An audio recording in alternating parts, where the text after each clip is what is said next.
tepian sungai. Jadi beberapa waktu yang lalu saya diskusi dan kebetulan diundang untuk diskusi oleh Dinas PU di Solo ini. Kebetulan diskusinya itu adalah membahas masalah perda mengenai retribusi untuk perizinan atau kalau mendirikan suatu bangunan. Dan kemudian juga salah satunya di tim ahli cagar budaya itu juga membahas mengenai nasib-nasib bangunan-bangunan cagar budaya di suatu tempat yang dimana di situ ada suatu peraturan-peraturan bangunan yang dimana perletakan atau cagar budaya itu tidak sesuai dengan pola tata RT, rencana tata ruang dan wilayah yang ada. Dan semalam saya juga diskusi dari komunitas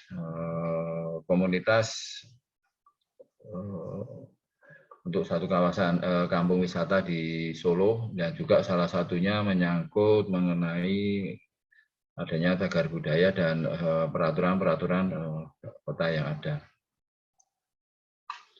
Di beberapa waktu yang lalu, kebetulan kalau ini menyangkut masalah tugas. Kebetulan mengapa tugasnya kami ambil sungai? Karena ternyata apa? Ternyata permasalahan kawasan atau permasalahan satu wilayah yang cukup pelik dan rumit dan hampir bisa ditemui di semua daerah adalah yang terkait dengan penataan kawasan tepian sungai.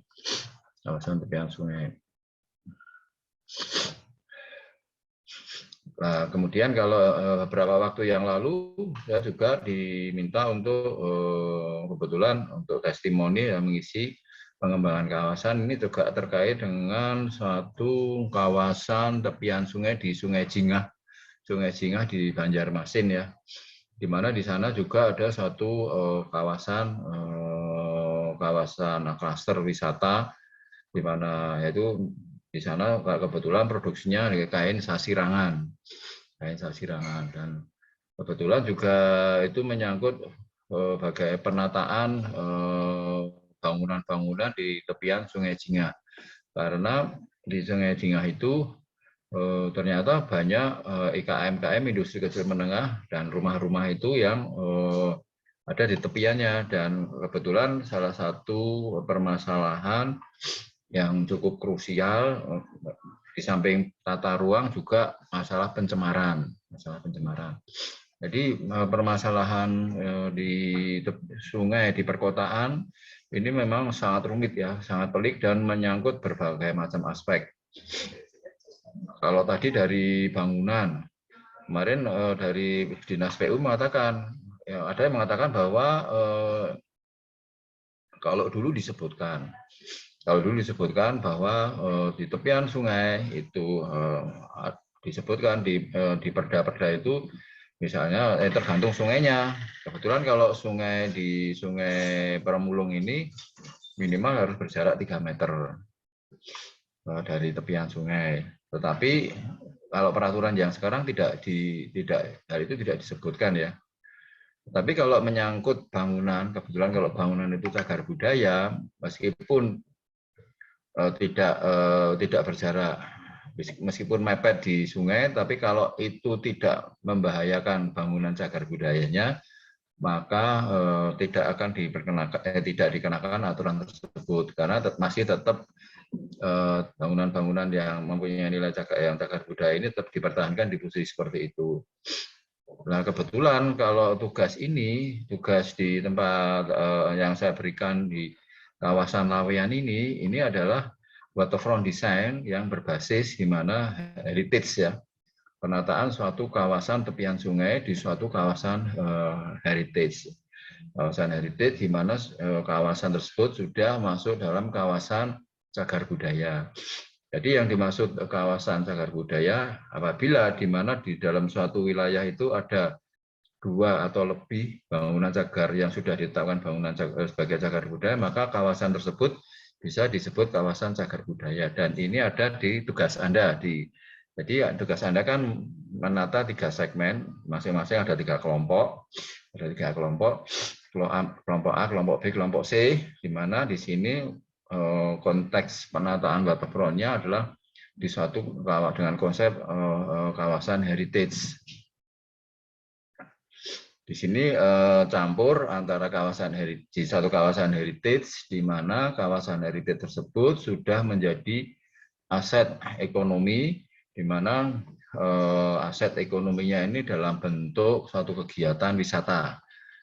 Jadi suatu kawasan yang sudah ditata sedemikian, yang direvitalisasi sedemikian rupa, dijadikan suatu kawasan wisata kreatif, tapi tetap harus mempertahankan nilai-nilai heritage yang masih berlaku, yang masih ada. Nah, ini memang tidak gampang. Jadi permasalahannya satu, ini menyangkut penataan tata ruangnya. Kemudian juga yang sangat krusial karena di kawasan Sungai Permulung ini di situ juga ada industri batik di tepian sungai dan juga di sekitarnya itu ada juga industri batik.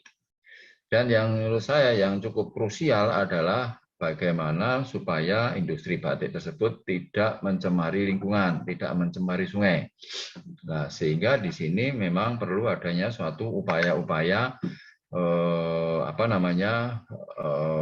pengolahan limbah untuk industri, sehingga diharapkan sepanjang sungai tersebut airnya juga akan bersih. Memang bukan suatu yang gampang untuk masalah menangani pencemaran limbah, karena ini mulai dari hulu sampai hilir itu harus terselesaikan dengan baik. Jadi ini suatu kawasan yang ada tata kawasan heritage. Heritage di mana di situ juga sebenarnya banyak bangunan yang dicurigai sangat kuat sebagai cagar budaya. Kemudian satu kawasan yang mempunyai nilai histori yang cukup kuat. Karena apa? Karena Sungai Permulung itu merupakan sungai bersejarah, di mana sungai tersebut merupakan suatu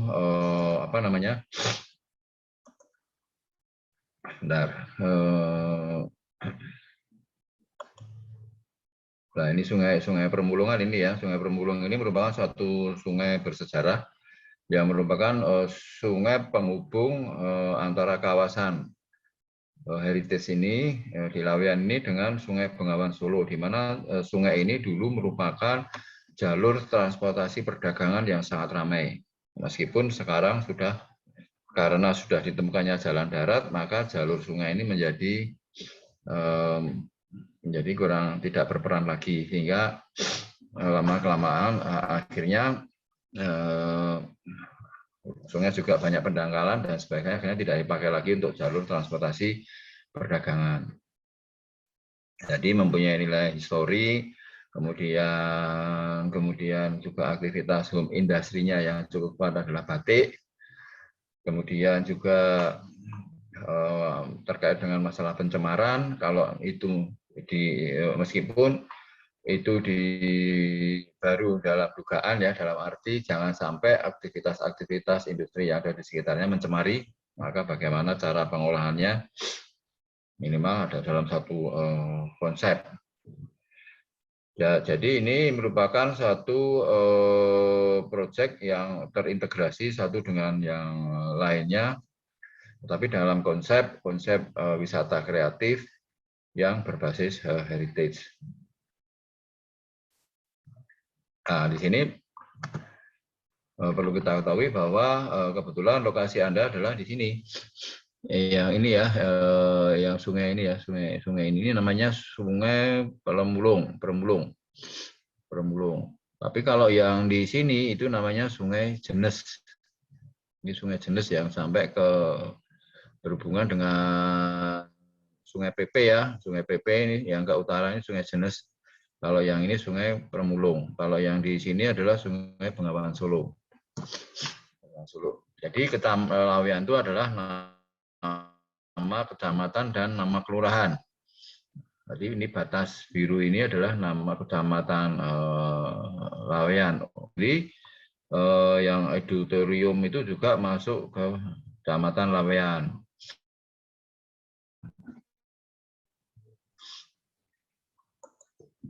Nah, kemudian ini adalah peta kecamatan Laweyan di sini, tetapi nanti suara saya masih bisa didengar, Dik? Masih, Pak. Ya, jadi tapi konsentrasi penataan kawasannya adalah di daerah yang ini, di mana untuk penataan waterfront-nya adalah di tepian Sungai Permulung ini, Permulung, di mana yang di sini adalah kelompok A, di sini kelompok B, di sini kelompok C. Kemudian kalau yang ini, yang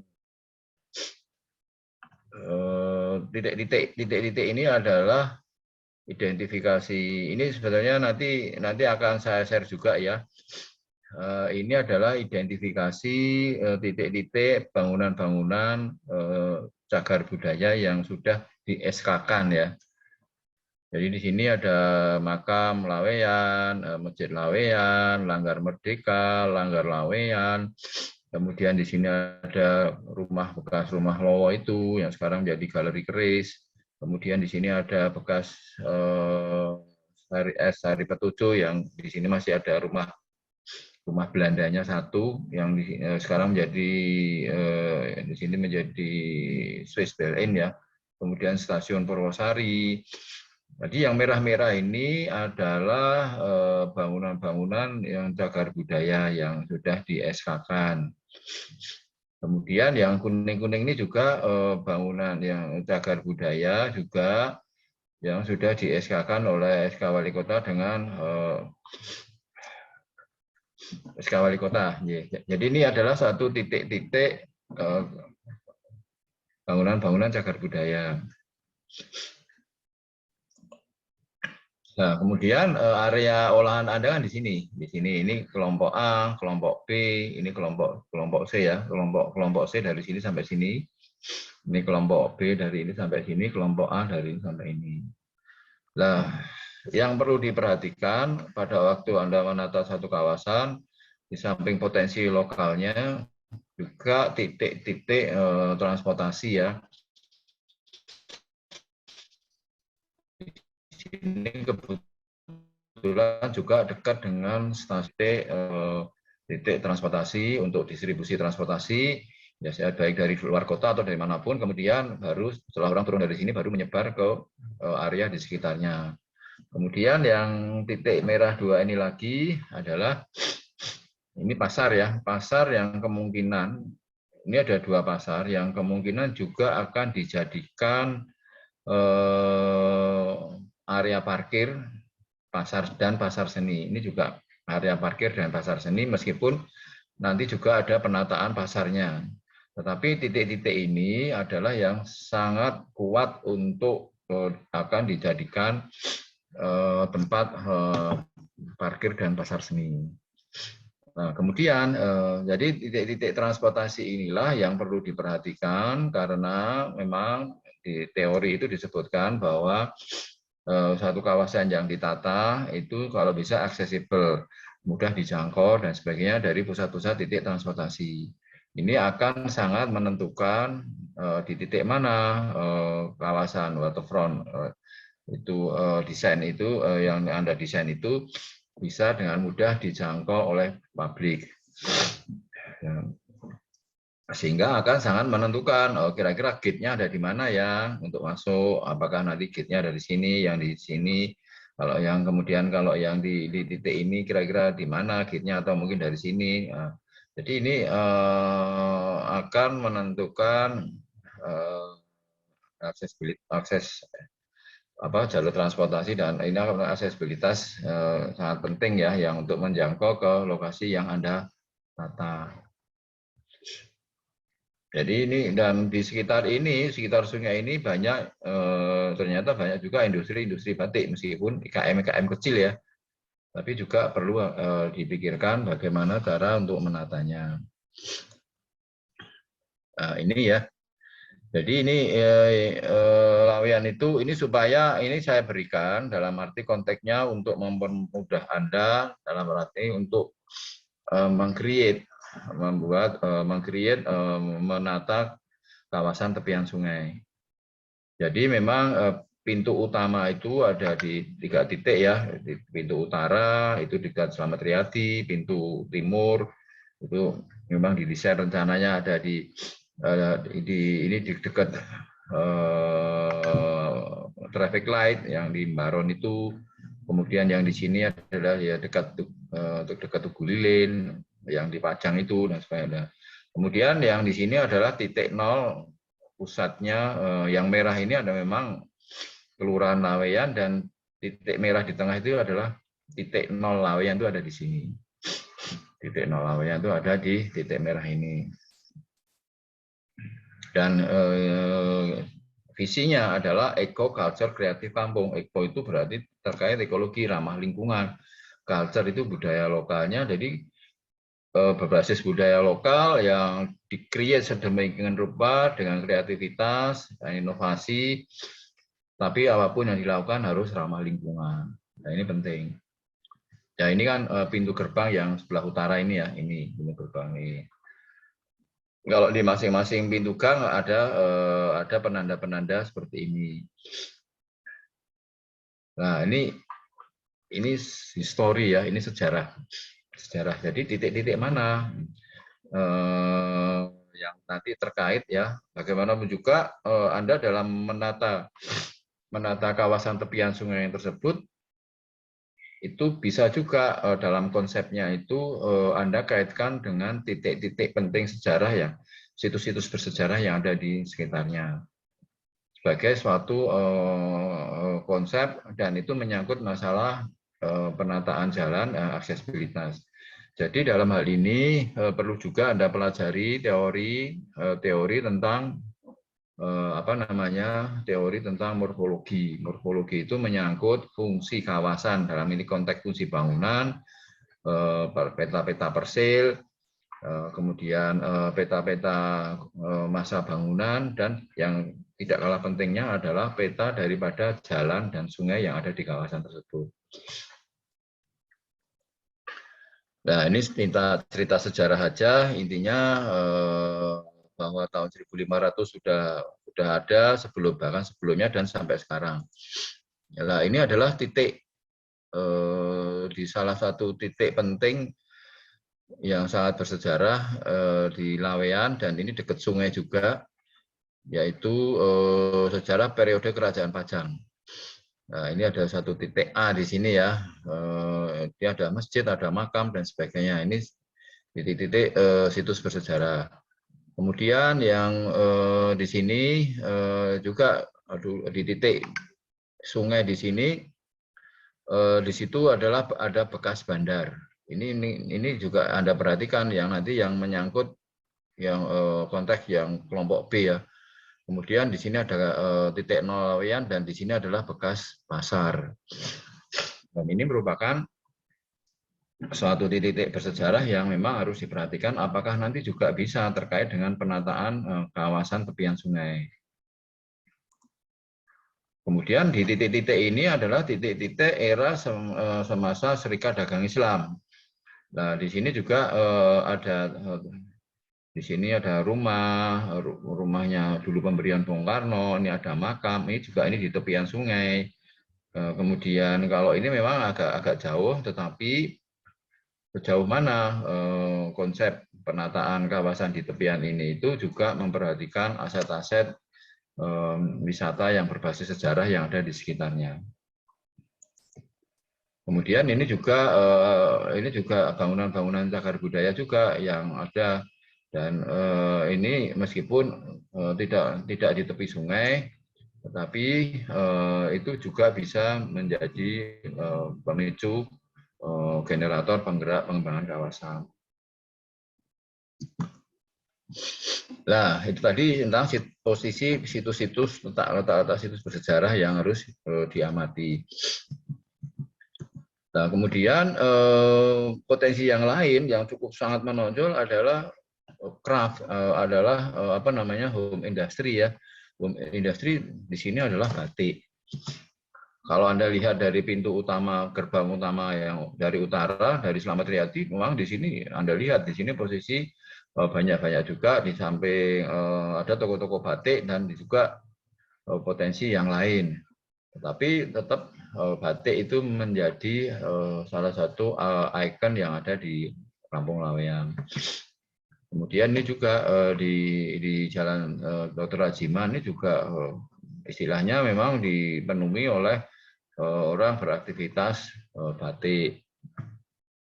Kemudian di tengah kampung juga ini juga bisa dikatakan hampir sebagian besar juga beraktivitas batik. Bahkan yang ada di dalam kampung pun, di dalam gang-gang kampung pun juga aktivitas utamanya tetap ada di dunia perbatikan. Dan inilah yang akan menjadi istilahnya ikon kawasan. Di samping tadi situs-situs bersejarah, kemudian baik semasa Kerajaan Pajang, karena apa? Karena Laweyan merupakan sebagai cikal bakal dinasti Kerajaan Mataram. Kemudian pada awal-awal abad 20 di situ berdiri Serikat Dagang Islam, sehingga banyak menghasilkan situs-situs bersejarah. Juga ini batiknya itu juga tersebar kemana-mana, bahkan sampai di dalam kampung dan bahkan di tepian sungai. Nah, kemudian potensi alam satu-satunya adalah sungai. Sungai ini memang dulu adalah jalur transportasi perdagangan yang sangat besar, tetapi memang akhirnya surut ya. Nah, coba Anda deteksi kira-kira di potensi sungai apa saja.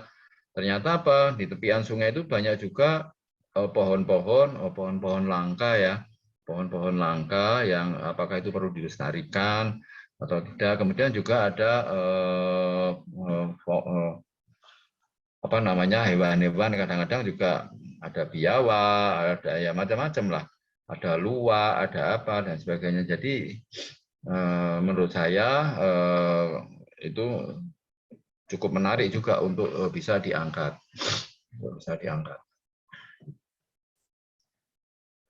Potensi sosial budaya memang dulu mengapa batik pernah menjadi besar, karena apa? Karena ada satu kerukunan, ada satu tolong menolong dan sebagainya, sehingga guyup rukun. Sehingga budaya ini juga perlu diperhatikan juga,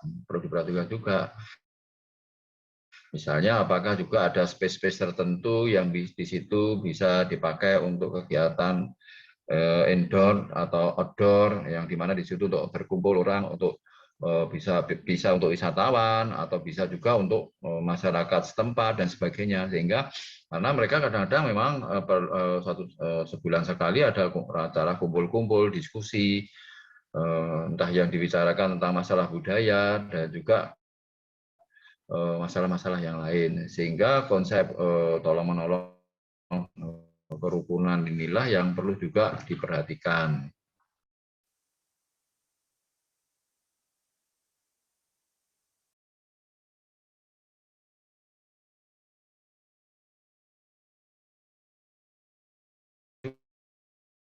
Juga tiap tanggal 25 September sampai 2 Oktober itu festival Laweyan, ada juga festival Kampung Ramadan dan sebagainya. Apakah ini juga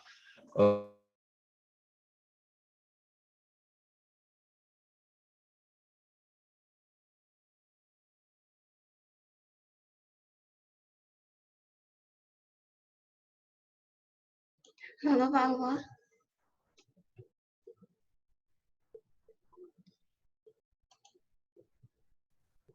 halo, masih dengar, Dek? Tadi terputus, Pak. Ini sudah? Ini juga share screen-nya keluar. Gimana? Share screen-nya juga keluar, Pak. Ini udah. Sudah, Pak. Tadi yang terputus mulai dari yang mana, Dik? Festival. Mulai ini ya? Iya. Oh ya, jadi di kampung kami itu juga ada festival-festival Selawenan, itu sebulan sekali. Kemudian tiap setahun sekali ada yang festival Lawean, 25 September itu ada festival Ramadan dan sebagainya. Apakah ini juga perlu ada wadah? Tetapi bisa juga Anda dalam penataan. Jadi gini, untuk menata suatu kawasan, entah itu di tepian sungai atau tidak di tepian sungai dan lain, itu sebenarnya tidak bisa hanya berpikir di kawasan Anda tersebut, ansih ya, tetapi harus mempunyai konsep grand design-nya. Anda bisa nanti dalam konsep itu Anda membuat satu konsep grand design, tidak harus didetail, tetapi yang Anda kerjakan adalah mengerjakan bagian tertentu yang didetail itu khususnya yang di tepi sungai. Tetapi penataan di tepi sungai itu tidak lepas dari konsep besarnya. Bisa dipahami, Dik?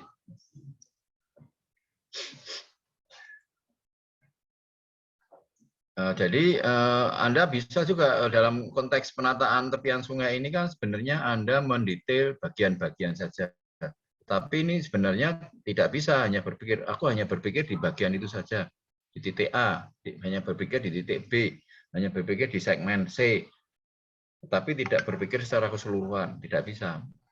Meski kita harus berpikir secara makro dulu, secara meso, kemudian baru secara mikro. Dalam konteks meso, ini dibuat grand design-nya, meskipun itu hanya dalam konsep, tidak harus didetail. Dalam konteks tugas ini ya, baru yang didetail itu adalah, oh ternyata ada wisata tepian sungainya. Oh. Nah, kalau ada festival di mana? Oh, festival tidak di sini ya. Festival itu ada di tepian, ada di pusat kampung misalnya. Di sana ada area luas, di sana tidak di tepi sungai. Itu sehingga akan nyambung.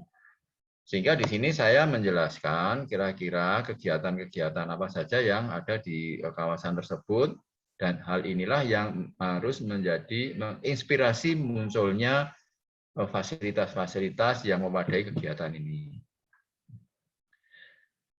Saya izin sebentar ya, Dek ya. Halo.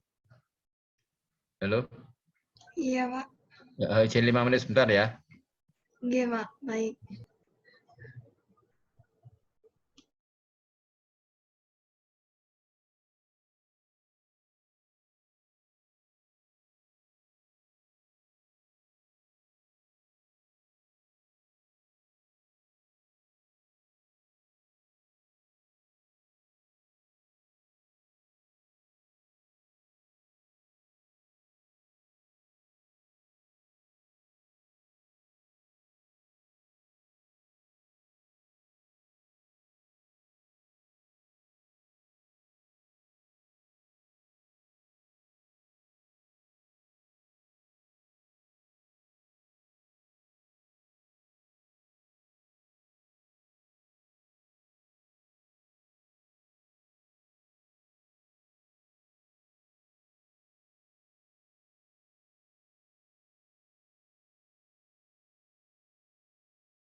Ya. Halo, masih terdengar tadi? Masih, Pak. Jadi seperti festival-festival itu tidak harus di tepi sungai itu, bisa di tempat lain, tetapi itu masuk dalam satu konsep mesonya. Kemudian yang ada detail adalah konsep yang tepian sungai, tapi tetap nyambung satu dengan yang lain. Tapi juga bisa juga festival itu di tepian sungai, nggak masalah. Itu tergantung dari konsep Anda. Sehingga ini memang contohnya misalnya di Solo itu ada satu konsep membuat ini akan membuat zona koridor kreatif Jalan Gatot Subroto yang akan menuju ke Mangkunegaran dan sebagainya. Pada waktu kita berpikir jalan Gatot Subroto tersebut sampai ke Istana Mangkunegaran dan sebagainya itu penggal jalan ya sepanjang itu. Bukan berarti kita hanya berpikir di sektor itu saja, kita harus berpikir satu, ke kawasan yang lebih luas, jalur transportasinya seperti apa, kemudian potensi sekitarnya seperti apa, dan sebagainya, sehingga ada integrasi konsep antara jalan yang akan ditata tersebut, jalan jendela kreatif ya, yaitu dengan kiri kanannya sehingga tidak bertentangan. Nah, kadang-kadang kita di arsitektur pun juga seperti itu ya. Kita kalau hanya mendesain satu bangunan, oh iya aku di bangunan kita berpikirnya hanya di satu titik itu aja. Sebenarnya kan tidak. Kita juga harus berpikir kawasan di sekitarnya tentang jalur transportasi. Juga bahkan kalau di konteks urban design itu sampai ke fasad ya, fasad dipikirkan juga ada istilahnya dicoba-coba kira-kira fasadnya ada keselarasan dengan lingkungan tidak, atau memang dibuat suatu kontras yang tapi selaras. Juga sampai ke masalah warna. Kadang-kadang kan kita jarang berpikir masing-masing individu membuat warna bangunannya itu masing-masing sendiri-sendiri, tapi sebaiknya memang dalam satu konsep urban design itu harus dipikirkan keselarasan komposisi warna antara bangunan satu dengan yang lainnya dalam satu zona kawasan tersebut, sehingga akan mewujudkan suatu pemandangan yang sangat bagus. Jadi ini memang ini tidak bisa ya berpikir hanya satu segmen tersebut, tapi juga berpikir kawasan-kawasan yang sedikit lebih luas. Nah, di sini juga ada festival Kampung Ramadan, kemudian ada seni hadrah, ini dan sebagainya. Ini merupakan tradisi-tradisi yang ada di sini. Sehingga di sini memang yang menjadi salah satu ciri khas adalah karena mayoritas penduduk di kawasan ini adalah Muslim. Sehingga karakter-karakter jangan sampai memunculkan suatu ide-ide, satu gagasan-gagasan yang memang bertentangan dengan nilai-nilai keislaman. Jadi memang hal-hal seperti inilah, walaupun ini merupakan suatu aktivitas yang ada di situ, tapi sangat berpengaruh ke masalah desain.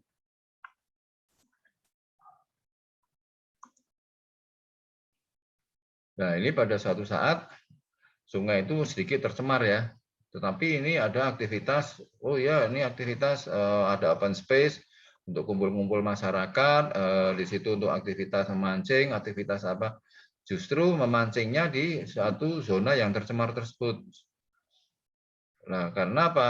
Ini juga mengedukasi masyarakat. Oh ternyata kalau itu tercemar pun masih ada bisa untuk aktivitas ya, dijelaskan. Apalagi kalau itu pas tidak tercemar, bersih dan sebagainya, maka akan lebih potensi lagi. Dan ini juga sebenarnya mengapa bangunan-bangunan atau aktivitas-aktivitas di tepian sungai itu bisa lebih digalakkan ya. Karena apa? Juga aktivitas masyarakat, aktivitas wisatawan itu juga akan mengontrol kondisi sungai. Kalau rumah-rumah juga banyak yang menghadap ke sungai kan, itu seolah-olah sungai itu menjadi pemandangan sehari-hari ya. Sehingga maka akan kalau sungai itu sampai tercemar kotor, maka tidak akan nyaman. maka penduduk di sekitar akan berusaha bagaimana juga ikut menjaga supaya sungai tersebut tetap bersih. Nah, inilah bagaimana Anda juga nanti dalam satu desain tersebut ada suatu ruang-ruang tertentu yang itu di situ ada open space bisa untuk aktivitas common use ya. Ya, untuk bisa untuk co-working space atau untuk macam-macam. Sehingga menurut saya sungai itu sangat mempunyai potensi yang luar biasa dengan catatan asal itu dikelola, dirawat dengan benar. Kemudian juga karena ada aktivitas macam-macam juga ada potensi kuliner.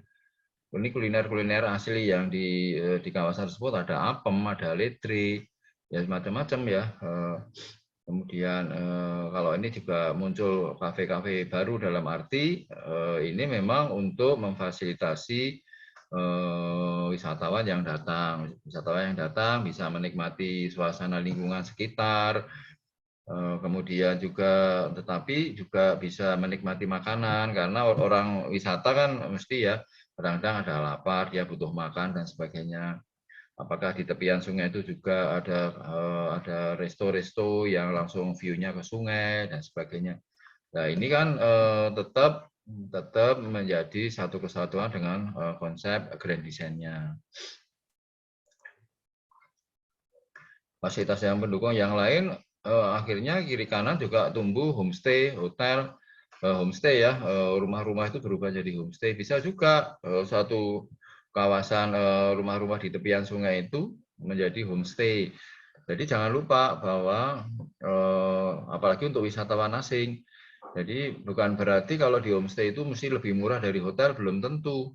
Karena apa? Karena di homestay itulah sebenarnya itu yang dimana berbaur dengan masyarakat sekitarnya, ada sesuatu yang dijual dengan harga yang relatif tinggi. Apa? Pola kehidupan, situasi kehidupan. Kalau di hotel kan orang nggak bisa melihat kehidupan masyarakat yang asli, tapi kalau di homestay itu pola-pola kehidupan, tradisi dan sebagainya itu bisa dikemas demikian rupa dan itu bisa menjadi atraksi daripada wisatawan dan itulah yang menurut saya yang bisa dijual mahal, dijual dengan harga yang relatif tinggi.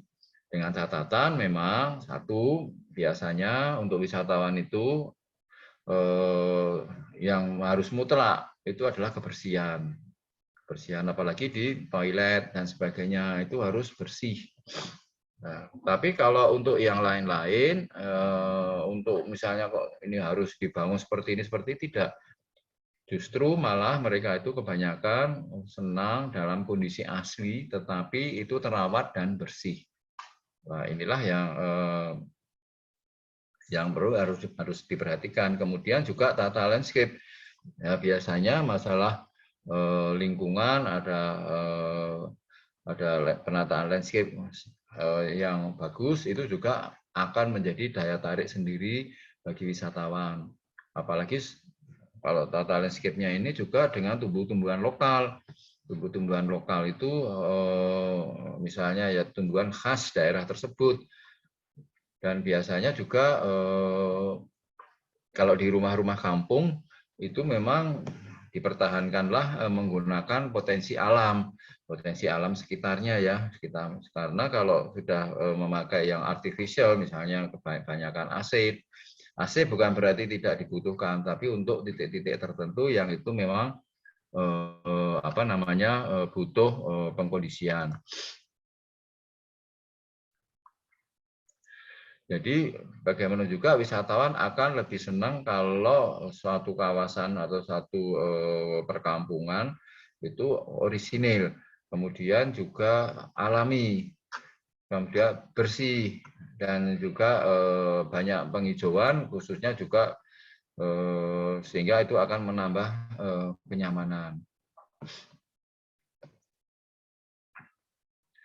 Nah, kemudian akhirnya juga di titik tertentu tumbuh adanya homestay dengan mengkonservasi bangunannya dan sebagainya.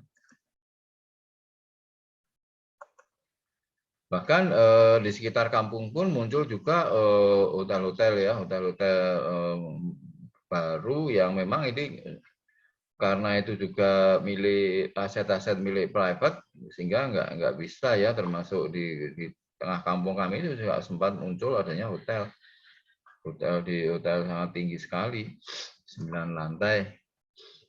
Ya, tapi masih tetap ada yang dipertahankan dengan bangunan-bangunan aslinya dengan konservasi. Ya. Ya, ini satu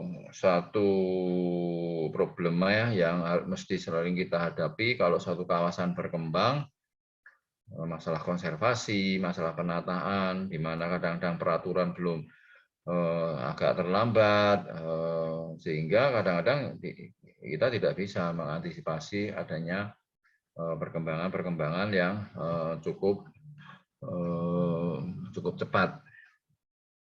Ya, mungkin dari sini ada yang ditanyakan, Dik.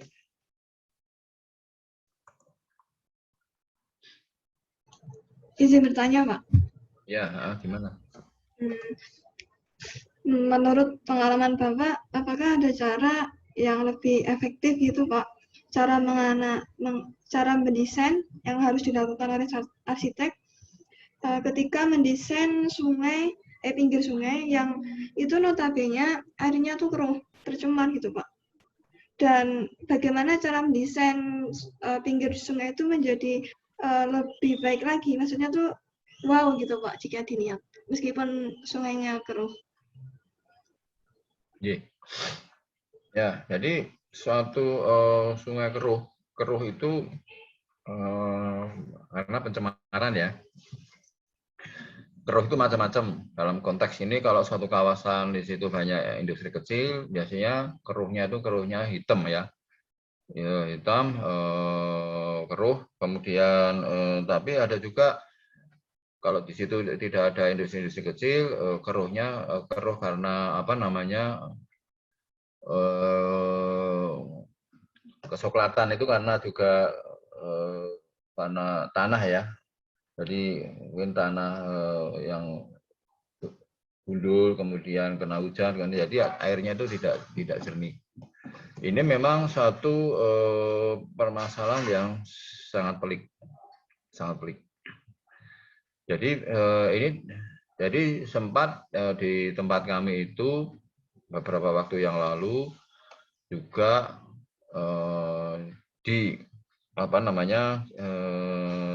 dikatakan sebagai salah satu sumber pencemaran Sungai Bengawan Solo.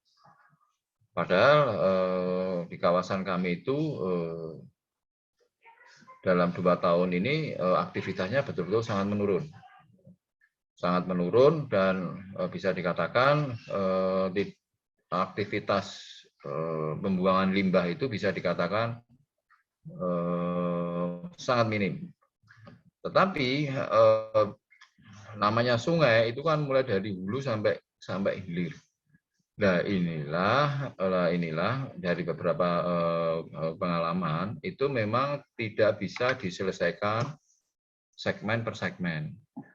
Itu memang harus konteksnya harus secara itu yang ini dari sisi metode penyelesaiannya harus secara menyeluruh. Beberapa waktu yang lalu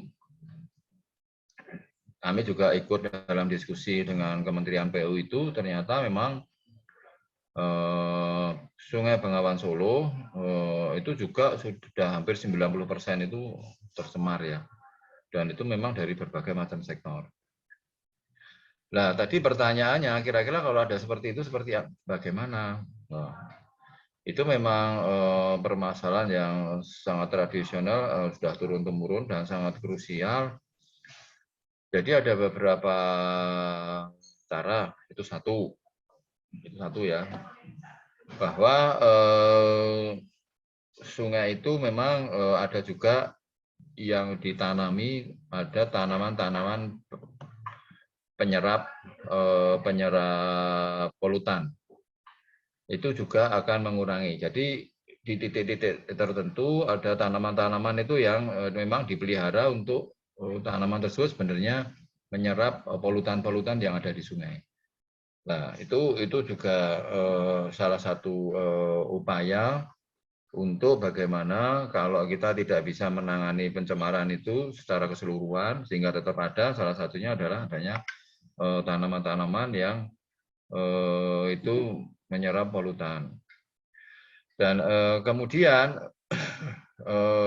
cara yang lain itu memang di titik-titik tertentu itu kadang-kadang ada penanganan khusus. Tetapi ini memang setelah beberapa kali kami lakukan itu tetap juga belum berhasil karena memang setelah kami telusuri ternyata sumber pencemaran itu tidak hanya 1 titik, 2 titik, tetapi di beberapa titik dan itu mulai dari hulu sampai hilir. Sehingga ini memang PR kita bersama ya. Minimal sementara ini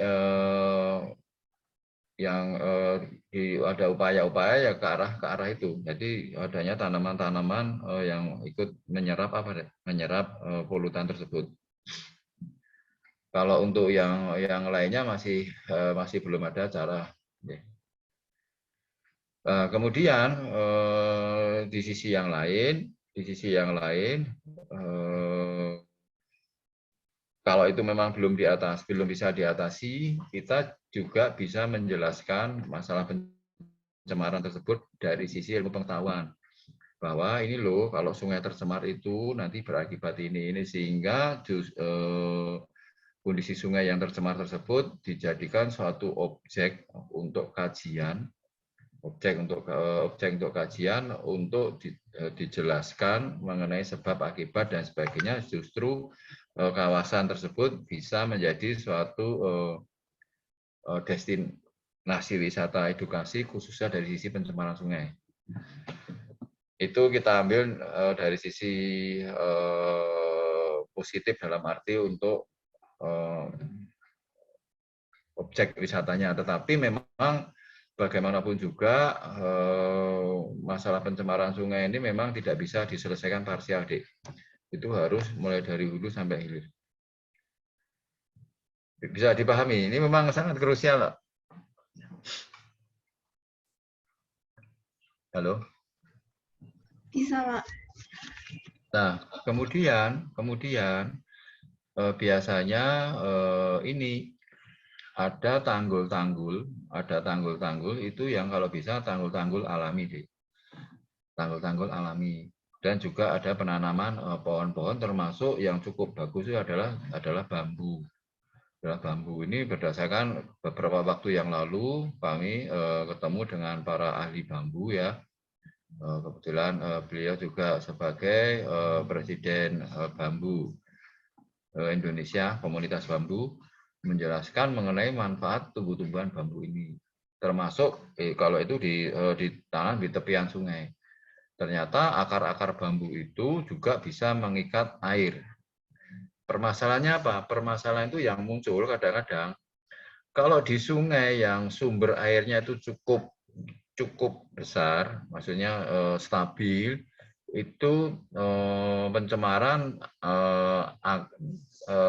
tidak begitu akan lebih tidak mengkhawatirkan dibanding sungai-sungai yang tidak mempunyai sumber air yang cukup besar.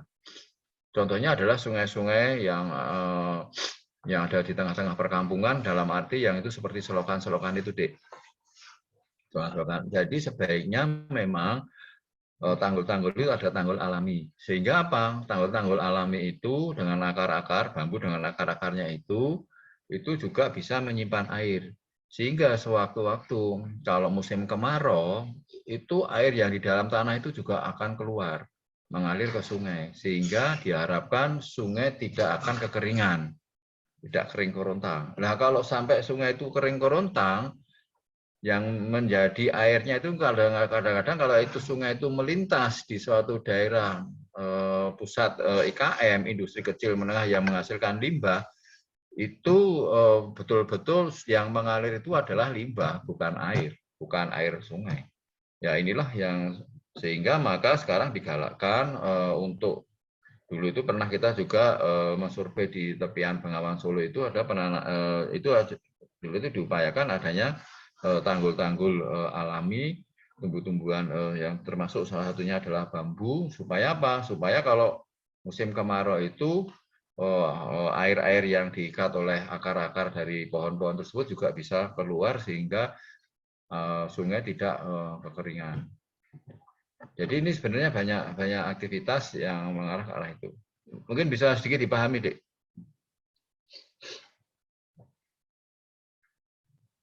Halo.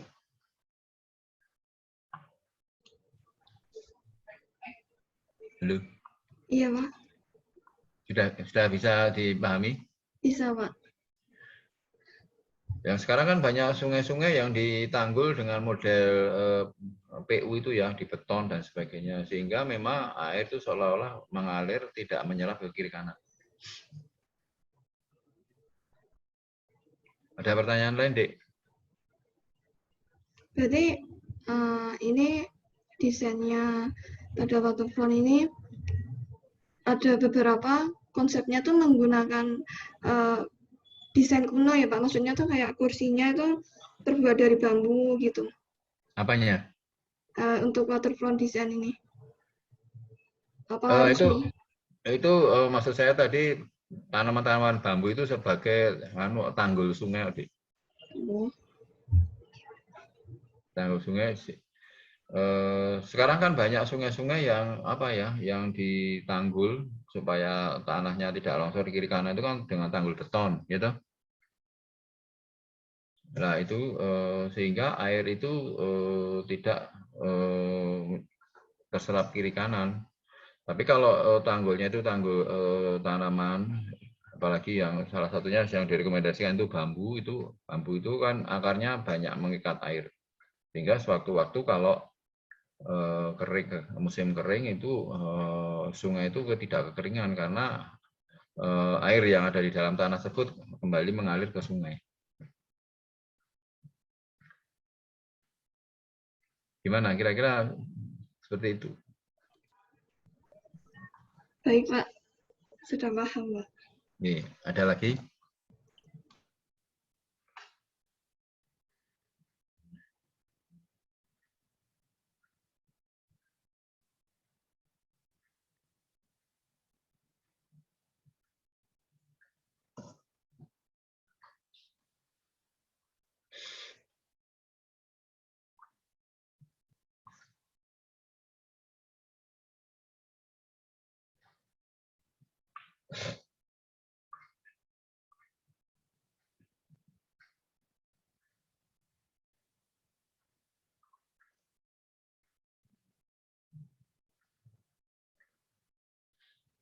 Bisa juga Anda juga seolah-olah membuat satu bendungan sederhana untuk supaya bisa juga air sungai itu untuk kegiatan wisata air.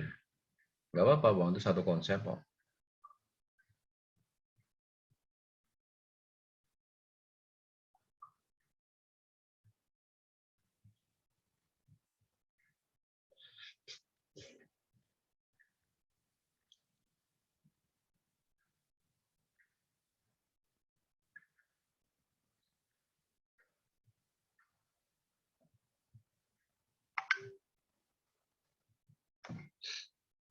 Ada yang didiskusikan lagi, Dek? Tentang tugasnya, jadi yang dari UTS kemarin kemudian dikembangkan dalam konsep pengembangan kawasan penataan kawasan tepian sungai berbasis suatu kawasan heritage dengan konsep wisata kreatif.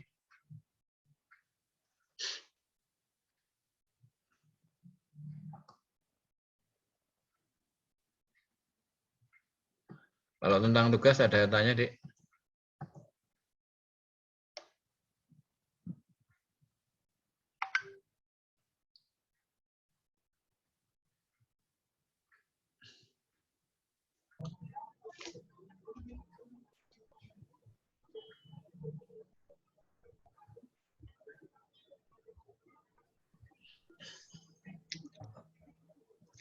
Berarti untuk detail tugasnya UAS ya Pak?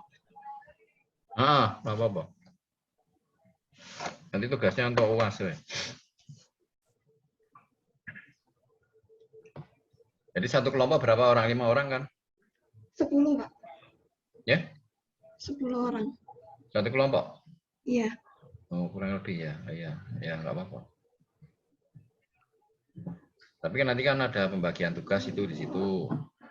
Jadi dicantumkan, misalnya bagiannya ini bikin apa gitu loh. Untuk pembagian tugasnya digabungin sama jurnalnya. Iya, ya nggak apa-apa. Enggak, itu kan kemarin yang UTS kan bikin ya, apa? Bikin kan baru awal-awal bikin konsep lah itu. Iya. Iya, Pak. Nah, coba nanti kan besok saya jelaskan. Nanti saya jelaskan lagi tentang deskripsi tentang tugasnya ini.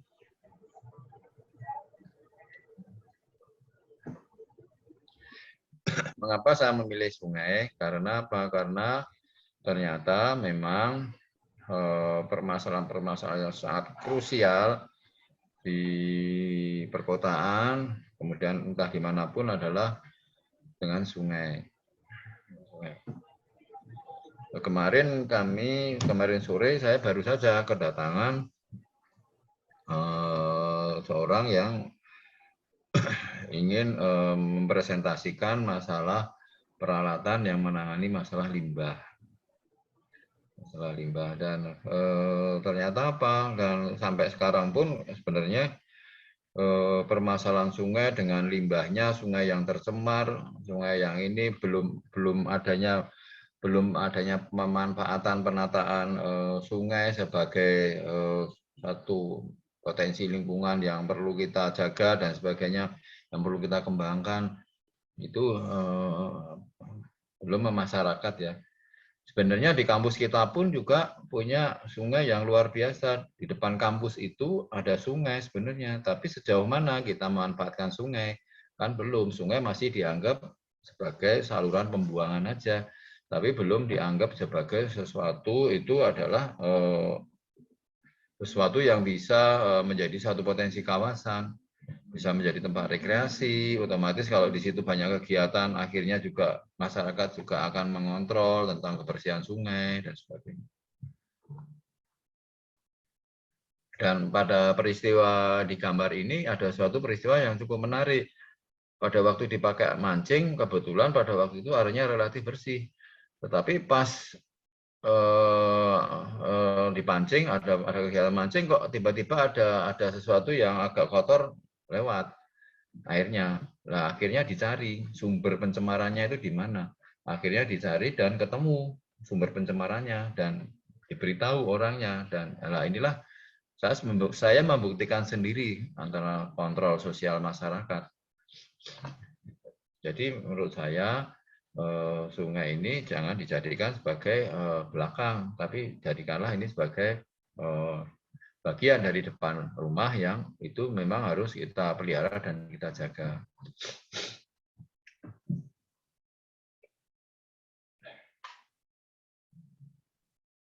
Mungkin ada yang ditanyakan lagi, Dek?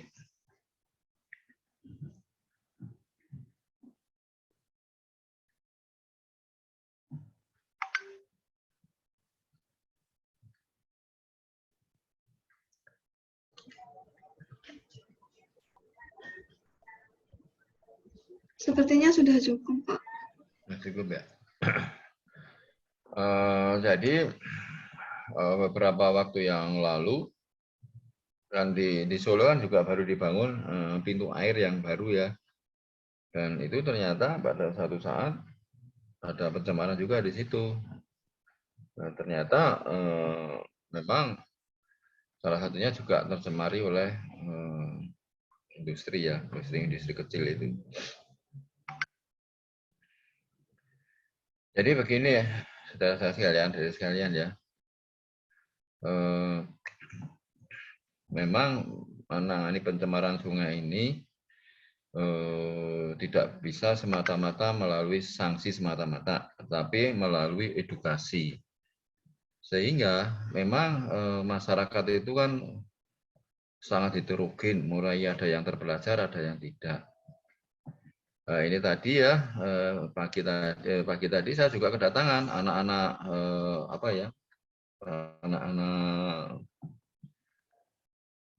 anak-anak kecil yang sekolah itu, anak-anak di bawah TK itu apa? Kemudian mereka datang ke tempat kami, ada sekitar 30-an dengan orang-orang tuanya, dan kami suguhi sajian pertunjukan merawat lingkungan, bagaimana menanam pohon, menanam tumbuh-tumbuhan, menyirami ini, peduli bagaimana tentang peduli kebersihan, tentang sampah dan sebagainya. Jadi memang ini menyangkut, kalau masalah pencemaran ini menyangkut masalah attitude ya, masalah sikap, dan sikap ini tidak gampang untuk tidak bisa hanya terus terus konyong-konyong diterapkan setelah dewasa, harus dari kecil sudah dididik bagaimana mencintai lingkungan dan sebagainya dan sebagainya. Dan sampai sekarang pun kami itu sudah mulai dari tahun 2007 sampai sekarang itu sudah berarti sudah berapa tahun ya, 14 tahun. Permasalahan pencemaran sungai itu sampai sekarang juga belum bisa terselesaikan dengan baik. Karena apa? Karena memang ini butuh suatu perjuangan yang cukup berat dan harus dilakukan secara bersama-sama. Dan menurut saya yang cukup penting adalah masalah edukasi. Sehingga tidak menutup kemungkinan konsep penataan kawasan tepian sungai Anda ini, di samping penataan sungai di suatu kawasan heritage yang harus dilestarikan dengan konsep-konsep revitalisasi, dengan konsep wisata kreatif, tetapi wisata kreatif yang edukatif. Sehingga di situ bisa juga di tepian-tepian sungai itu bisa juga untuk mengedukasi masyarakat tentang bagaimana mencintai lingkungan, tentang ramah lingkungan, bagaimana juga di situ misalnya ada tanaman-tanaman, oh ini loh tanaman-tanaman, kalau di situ daerah industri batik, ini tanaman-tanaman untuk warna alami batik loh, ini bisa ini. Jadi ada unsur edukasi sehingga kreatif, inovatif, tetapi yang edukatif. Nah, unsur ini bisa Anda jabarkan dengan fungsi bangunan, dengan berbagai macam kegiatan yang masuk dalam satu konsep desain. Mungkin gitu, Dek. Bisa ditangkap ini?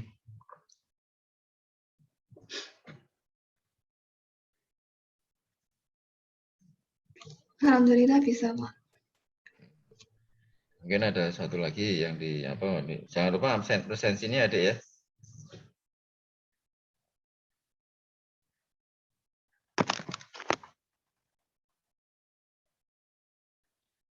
Kita ujian kapan, Dek?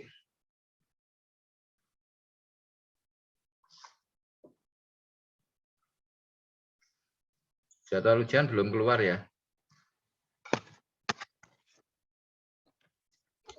Belum, Pak. Tapi kalau di kalender, kalau nggak salah Februari. Nah, berapa? Februari, apa lupa, Pak, untuk tanggalnya berapa ya? Oh, ujiannya. Ya, oke. Nanti akan saya kirimkan materi-materinya ini, kemudian juga tentang spesifikasi atau tentang tugas yang harus dilaksanakan. Kira-kira masih ada yang ditanyakan?